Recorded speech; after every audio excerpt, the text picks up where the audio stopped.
savoir quels sont déjà les points positifs des réseaux sociaux, quels sont les avantages pour vous, quelle est votre vision positive des réseaux sociaux, et ensuite on abordera les méfaits des réseaux sociaux. C'est bien de commencer sur une note positive avant de partir sur une non critique des réseaux sociaux. Mais l'aspect positif, moi principalement, ça a été de reconnecter avec beaucoup de membres de ma famille, à travers Facebook notamment. Et puis aussi au niveau du partage de mes recherches, Twitter, Facebook. Et ici, ça peut paraître bête, mais regarder des vidéos drôles sur Instagram notamment. Donc voilà, c'est un aspect positif et de manière plus générale, une facilité d'accès à l'éducation religieuse. Maintenant, ça n'a jamais été aussi facile d'apprendre notre religion. Donc voilà, ça c'est les seuls aspects positifs que je peux trouver pour l'instant. Alors, pour moi c'est une question difficile. Parce que je vois toujours un petit peu, disons, plus dans les aspects sous-jacents des réseaux sociaux en réalité. Donc les idées qu'il y a derrière, qu'est-ce que ça promouvoit aussi comme manière d'être dans la société et qu'est-ce que ça peut avoir comme impact sur le psychisme, sur nos interactions et sur, de manière générale, la communauté ou les communautés, que ce soit des religieuses ou au-delà des communautés de manière plus générale. Et donc la question de l'utilité, effectivement, comme l'a soulevé Oseille, je pense qu'effectivement ça facilite le contact. On y a un partage immédiat et constant avec la famille. Donc si on regarde le côté un peu religieux, il y a effectivement quelque chose de l'ordre de ces interactions, comme on dit, qui peut s'entretenir, mais qui ne devrait pas y être limité, puisque les interactions sociales et les interactions qu'il y a à travers les réseaux sociaux sont essentiellement virtuelles et elles manquent d'une dimension d'un aspect qui est l'aspect humain de la chaleur humaine, tout ce qu'il y a à côté de la communication à proprement parler écrite et qu'on essaye de retrouver par exemple à travers les émoticônes et tout ça, mais qui en réalité ne remplacent pas les interactions humaines réelles. Donc pour moi, il y a des aspects positifs, mais il y a peut-être davantage d'aspects négatifs et qu'il faut avoir une utilisation consciente des réseaux, mais donc ça, on va développer peut-être plus tard. Oui, mais j'aimerais rajouter aussi par rapport aux aspects positifs quand même, c'est qu'effectivement, il y a ce côté où on peut avoir contact avec tout le monde, des gens à travers le monde, la famille, etc. Mais aussi, il y a quand même un aspect où on a cette possibilité de s'exprimer, chose qu'on n'avait pas forcément avant, où il y avait une espèce de majorité silencieuse et on n'avait pas forcément les moyens de s'exprimer. Et aujourd'hui, quand même, grâce aux réseaux sociaux, on peut s'exprimer, on peut prendre position, que ce soit politiquement ou autre, sur des sujets, sur des choses où on peut se sentir révolté, par exemple des injustices. Et donc ça, je trouve que c'est vraiment un côté qui est absolument extraordinaire dans les réseaux sociaux, c'est le fait que ça permette à tout le monde de s'exprimer. Mais après, on verra aussi les côtés positifs et les côtés négatifs, c'est que tout le monde et n'importe qui s'exprime et souvent, des fois, c'est pas très glorieux. Est-ce que tu aimerais faire? Parce que vraiment, j'avais cette discussion avec ma mère et elle me racontait les péripéties pour contacter la famille, je suis d'origine pakistanaise, pour contacter la famille au Pakistan dans les années 70 et 80. C'était tout un parcours de combattant. Et là, vraiment de manière instantanée, c'est comme si j'étais au Pakistan. Et là, il y avait des manifestations il n'y a pas longtemps. Mes cousins étaient en train de se souvenir en FaceTime. C'est quelque chose qu'on prend comme garantie, mais voilà quoi. Pour nous, jeunes, c'est normal, mais les choses ont bien changé.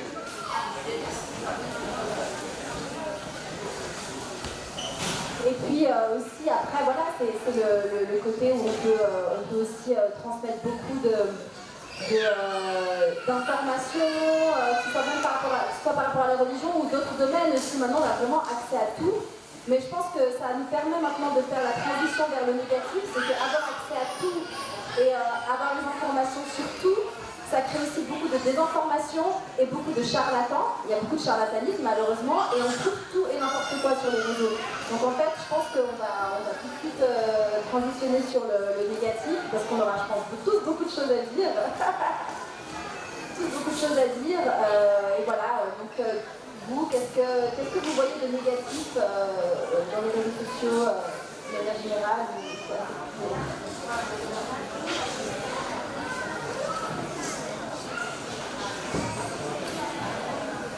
Ok, alors je vais commencer. D'abord en disant que effectivement les réseaux sociaux, en termes de contenu, c'est divers.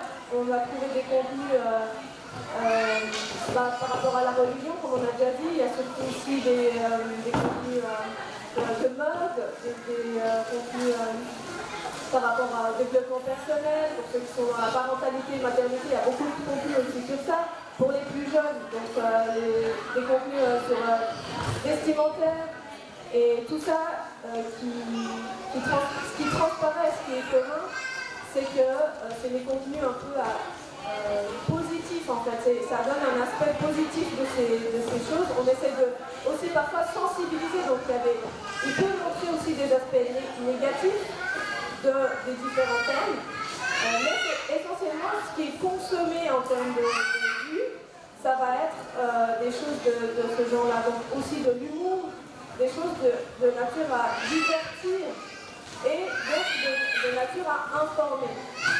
Et ce qui est aussi sous-jacent par rapport aux réseaux sociaux, c'est qu'il ne faut pas être naïf.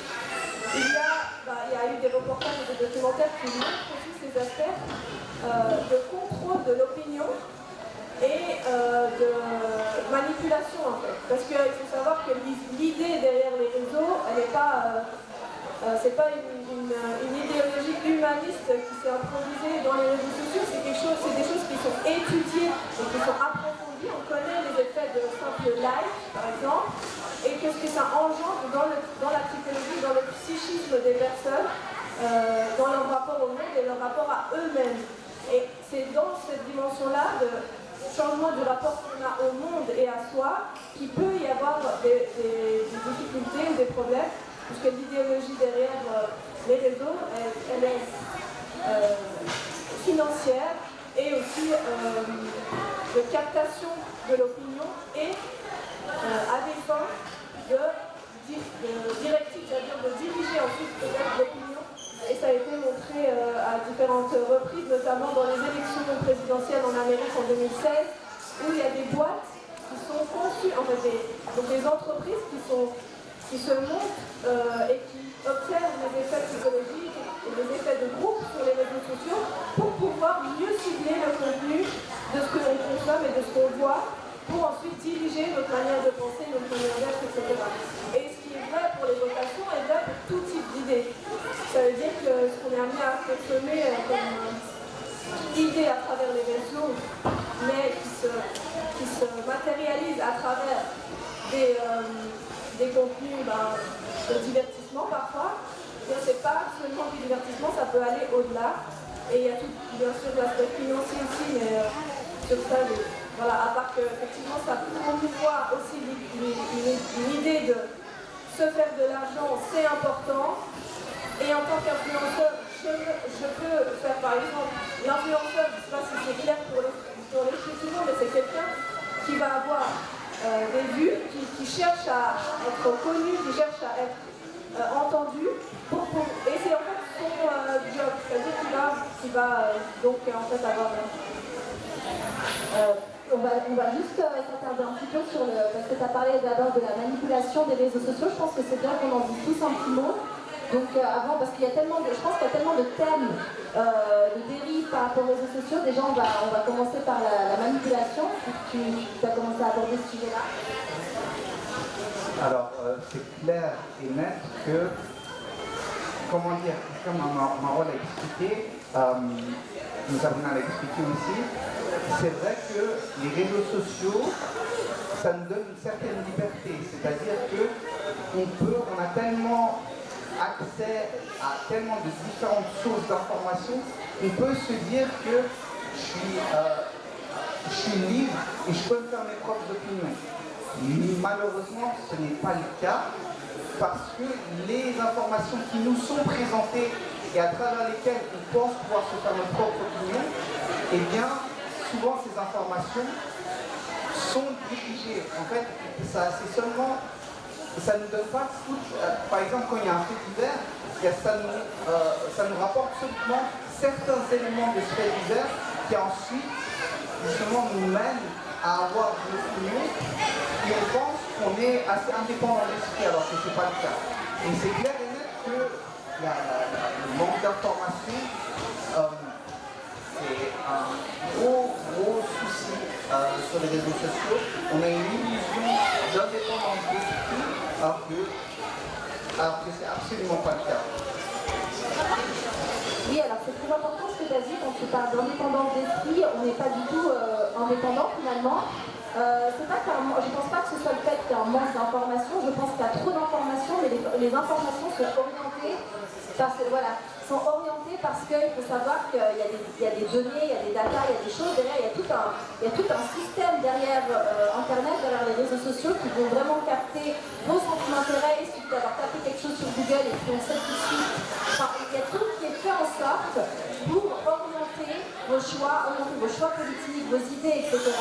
Et puis voilà, c'est toutes ces choses-là qui se mettent en place pour orienter votre esprit. Et je pense que en fait, il y a trop d'informations et c'est très difficile de pouvoir filtrer les informations et se chercher par soi-même. Donc c'est pour ça que je pense qu'il faut être vraiment très conscient de nos recherches, très conscient de cet aspect-là et de savoir que toutes les infos qui viennent à nous, finalement, c'est quelque chose qu'on nous impose et c'est pas forcément nous qui faisons le choix d'aller vers ces informations-là. Voilà. Donc ça, c'est pour la manipulation. Aussi un autre aspect de la manipulation que je trouve assez intéressant à mentionner, c'est le concept de gourous souvent qui ont une face islamique en fait. Et ces gourous, ils savent comment parler aux jeunes, ils savent comment parler à la communauté musulmane, et ils essaient de leur réconforter. Voilà, c'est des ils savent comment approcher les gens et ils discutent de leur centre d'intérêt. Et beaucoup de musulmans, malheureusement, se font manipuler par ce genre de gourou. Et ça, c'est un gros souci au niveau de la manipulation. Cette conférence pourrait juste être faite sur le terme de la manipulation sous un couvert positif. Oui, alors j'aimerais juste, parce que c'est intéressant, tu as parlé de la religion et qu'on a parlé aussi tout à l'heure. Moi je trouve que personnellement je trouve que c'est absolument très grave, c'est qu'aujourd'hui on se retrouve avec par exemple, surtout le réseau social TikTok.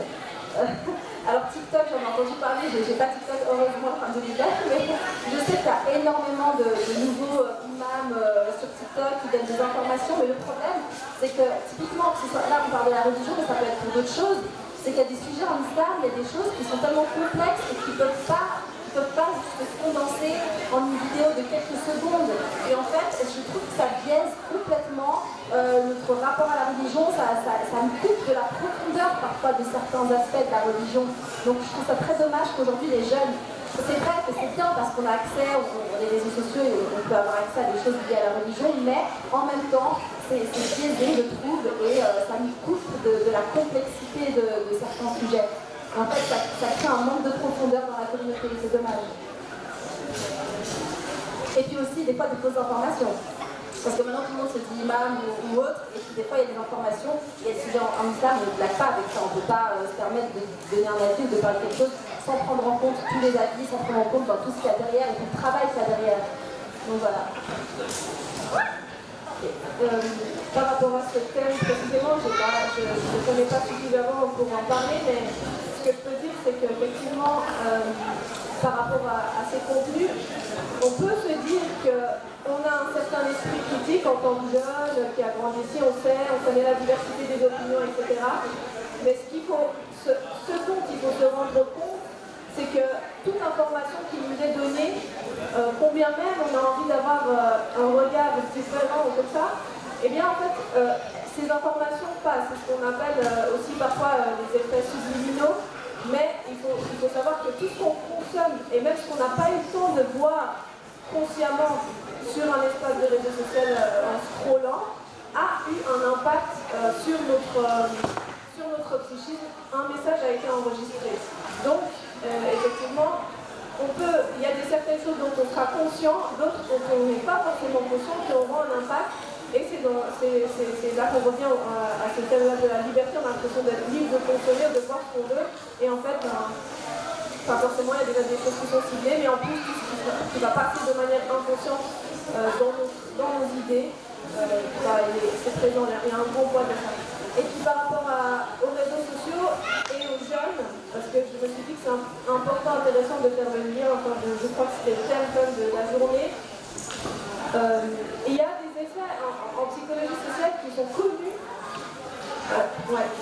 connus, par rapport par exemple à ce qu'on appelle l'appartenance de groupe, ou le sentiment de se sentir accepté, reconnu, etc. Et en fait, une des choses les plus importantes qui se retrouvent dans les études quand on demande aux jeunes pourquoi vous utilisez les réseaux sociaux, eh bien c'est tout de suite ça qui apparaît, c'est que ça leur donne un sentiment de reconnaissance, d'être reconnu, d'être reconnu dans l'espace, d'avoir une visibilité, même si c'est que entre leurs pairs. Et ça peut être entre leurs pairs ou de manière publique à un plus grand nombre de personnes. Et sur ça, précisément, il me semble qu'il y a une réflexion à faire parce que, en tant que communauté, on doit pouvoir travailler avec nos jeunes sur leur sentiment de reconnaissance, de nous en tant que parents, les personnes qui sont parents et des pères, de reconnaître véritablement et de ne pas être dans... parce que ce qui se passe dans un déni ou de ne pas être conscient de ces aspects qui sont très très importants pour le développement des jeunes, des enfants et des jeunes plus tard, pour qu'ils n'aient pas cherché en fait ces aspects-là ailleurs et qui peuvent tomber ensuite dans des pièges et tout ce dont on vient de parler. Donc,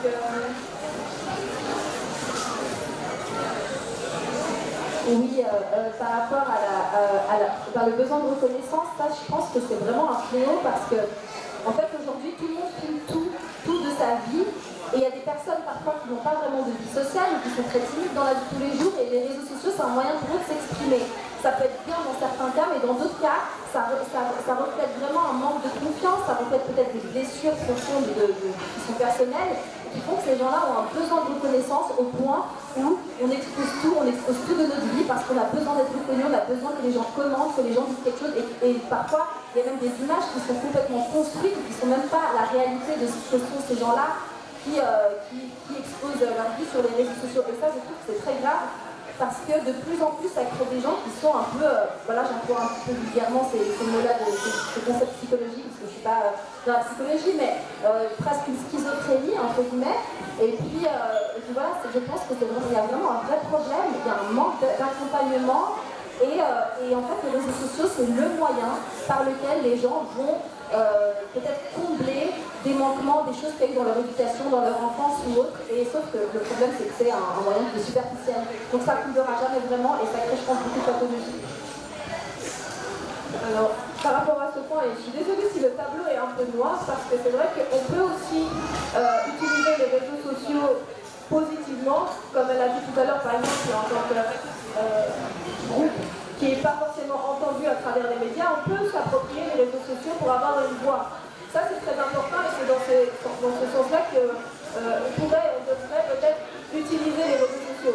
Mais si on a une utilisation plutôt lambda ou dans la vie de tous les jours et qu'on n'a pas conscience de tous les enjeux qu'il y a derrière les réseaux sociaux, eh bien, il y a beaucoup d'études qui montrent les effets délétères sur le long terme, plutôt sur l'immédiateté. On a une expression de soi qui est facilitée, on a une reconnaissance, etc.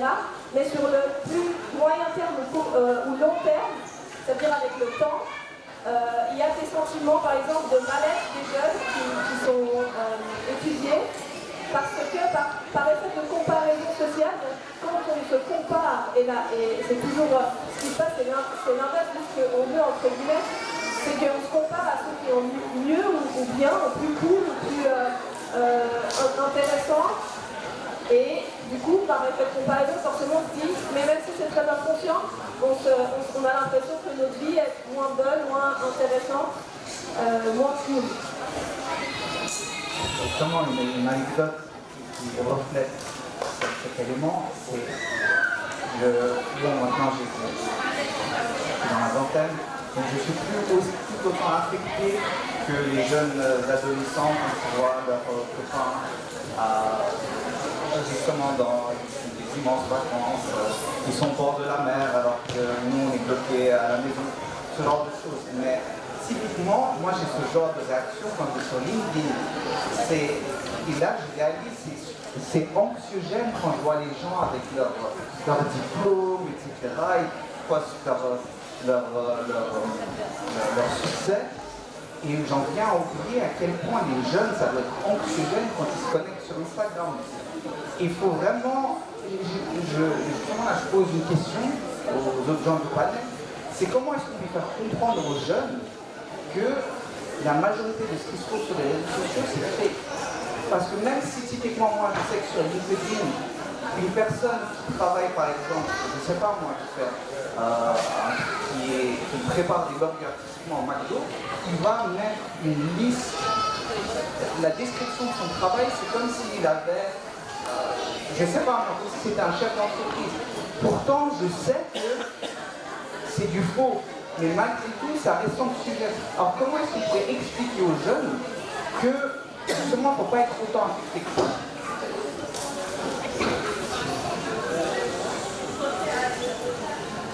Voilà, c'est une vraie question que je me suis posée aussi en préparant quelques points pour aujourd'hui. Mais juste pour continuer le tableau, ensuite je reviendrai sur ça, mais effectivement il y a un sentiment d'anxiété qui est augmenté chez les utilisateurs et surtout des réseaux sociaux, qui dépasse. Parce qu'en fait, il y a aussi une grande perte de temps qui se réalise sur les réseaux sociaux. Et on a vraiment en termes d'activité ou de proactivité, on n'a rien fait, à part trouver les idées des autres.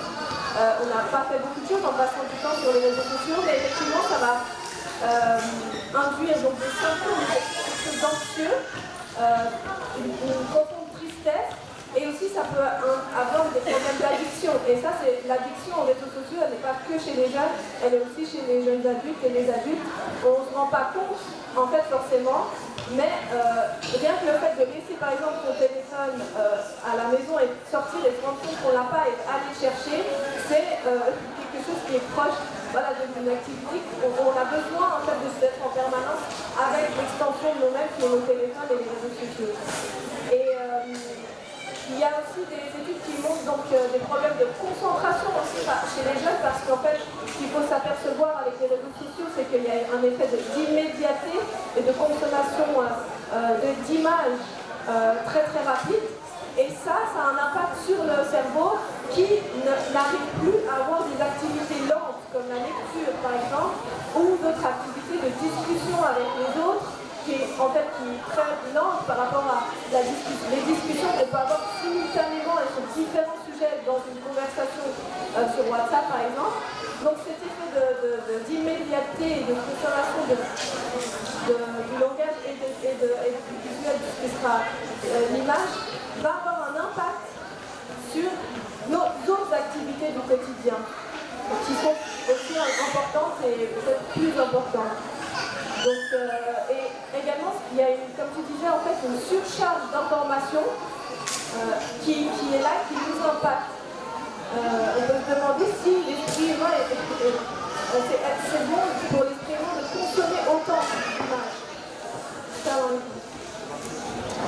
Mais les études montrent qu'effectivement c'est une surcharge d'informations et ça a un impact vraiment important sur le long terme, sur le bien-être des personnes qui consomment ces choses. Et également une banalisation de la violence, parce qu'on est sur des contenus qui ont aussi une composante, qui ont de la violence, on peut voir des choses violentes, et en fait il y a une désensibilisation et une banalisation de ces aspects qu'on retrouve aussi dans les jeux vidéo et les jeux connectés, et ça a un énorme impact en fait sur les jeunes. Et nous en tant que musulmans aussi on doit être conscient que c'est pas normal et que ça ne devrait pas être ça amène toujours à ça finalement. Donc après on va parler des solutions un peu plus concrètes. Mais voilà, c'est assez difficile et vraiment, je pense que les réseaux sociaux, et particulièrement pour les croyants, ça peut autant être un outil extraordinaire de diffusion, autant ça peut être un outil qui est destructeur. Mais pas que pour les musulmans, pour tout le monde, hein, mais vraiment en tant que croyant, parce que là on est entre nous, et bien ça a vraiment ce côté très destructeur, il faut vraiment qu'on prenne conscience de ça. Vraiment. J'aimerais juste revenir sur un aspect positif aussi, dont on n'en a pas parlé, mais quand même pour les personnes qui par exemple aujourd'hui créent des entreprises, une start-up ou autre, et bien vraiment ça peut être vraiment un outil formidable de communication, un outil formidable de publicité. Et donc voilà, je voulais juste revenir là-dessus parce que je pense qu'il y a beaucoup de gens qui essaient de se lancer et effectivement c'est un outil quand même qui peut être extrêmement bien. Voilà, est-ce que vous voulez dire encore quelque chose sur les aspects négatifs ou on passe tout de suite au...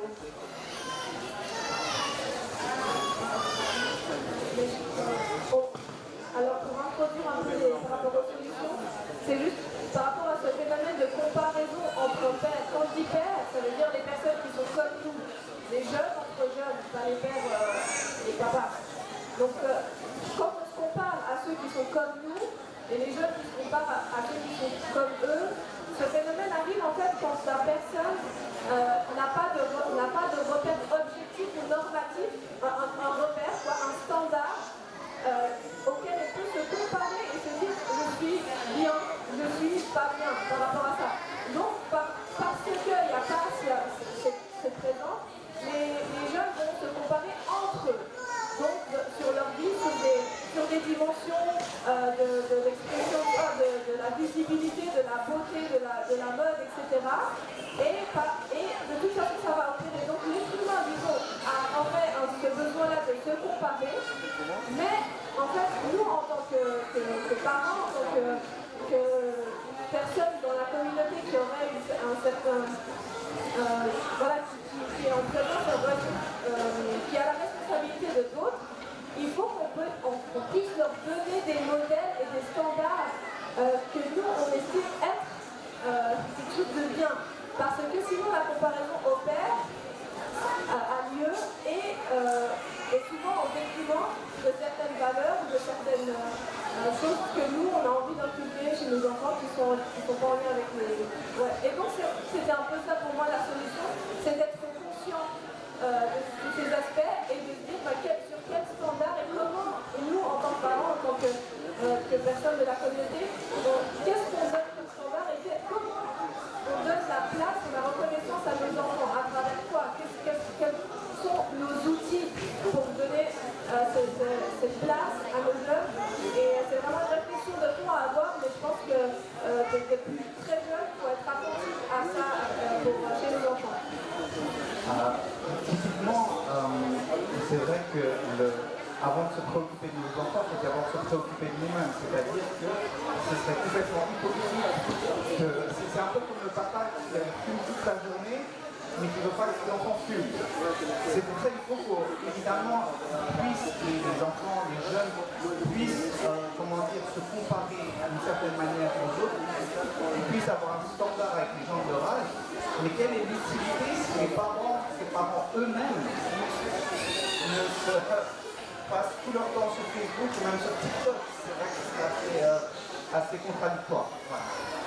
Mais soit aussi dans l'accompagnement. Le problème, c'est que les parents aujourd'hui laissent les enfants sur les réseaux, sur les tablettes, etc. parce qu'ils sont occupés et parce qu'on ne sait pas comment occuper l'enfant. Il faut pas oublier que l'ennui, ça permet aussi le développement de l'esprit de l'enfant. Donc si l'enfant va s'ennuyer, et bien il s'ennuie.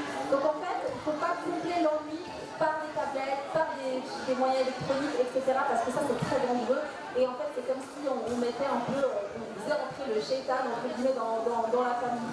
Donc voilà, donc vraiment que cet accompagnement, que nous-mêmes soyons des modèles, et en fait ça demande une réforme. Ça nous pousse à avoir une réforme de nous-mêmes déjà, de faire attention et d'utiliser les réseaux sociaux à bon escient. Malheureusement, on ne peut pas développer plus encore sur les solutions, on a pris un petit peu de temps.